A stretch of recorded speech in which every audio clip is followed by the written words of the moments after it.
আবু বকর রাদিয়াল্লাহু তাআলা আনহু কি সহ্য হয়, সঙ্গে সঙ্গে উঠে দাঁড়িয়ে বলেছেন, ইয়া রাসূলুল্লাহ, ইয়া হাবিবাল্লাহ, আবু জহল মিথ্যে কথা বলেছে। ইয়া রাসূলুল্লাহ, ইয়া হাবিবাল্লাহ, আমি আবু বকর যখন আপনার নুরানি চেহারা মোবারকের দিকে তাকাই, হুজুর আপনার নুরানি চেহারা মোবারকের মধ্যে আমি এত নূর দেখি, এত নূর দেখি, এত আলো দেখি, এত আলো দেখি।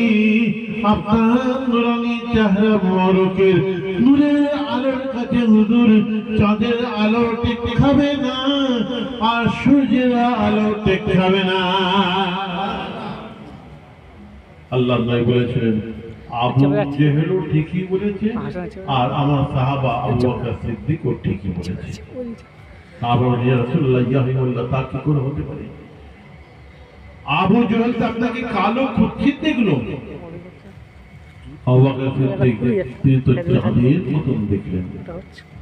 আল্লাহ নবী বলেছেন, আবু জেহেলের অন্তরটা, কলবটা, গোস্তের টুকরোটা অপরিষ্কার, কালো কলম নিয়ে, কালো গোস্তের টুকরো নিয়ে, অপরিষ্কার কলম নিয়ে সে আমাকে দেখেছে, কালো কাঁচের মধ্যে দিয়ে আমাকে দেখেছে, ওর চোখে ও ঠিকই দেখেছে।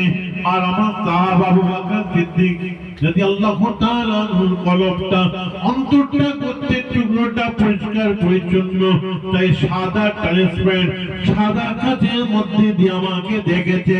আবু বকর তাই আমার আসল রূপটাই দেখেছে।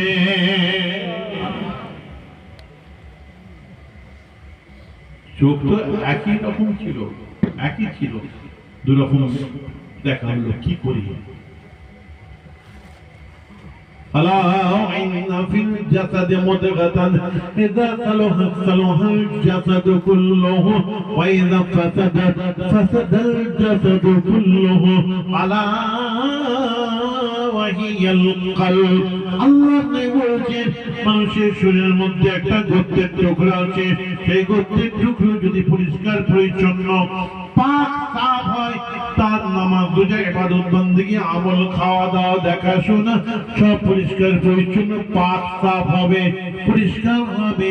আর ওই গোস্তের টুকরোটা যদি অপরিষ্কার থাকে, নোংরা থাকে, খারাপ থাকে, তার নামাজ, রোজা, ইবাদত, বন্দেগী, আমল, দেখাশোনা, খাওয়া দাওয়া সব অপরিষ্কার হবে, নোংরা হবে। আলা ওয়াহিয়াল কলব ওয়া মাসারা, ওই গোস্তের টুকরোটার নাম হচ্ছে কলব। পীরেরা আমাদেরকে বলে, বাবা ওই কলবটাকে পরিষ্কার করে।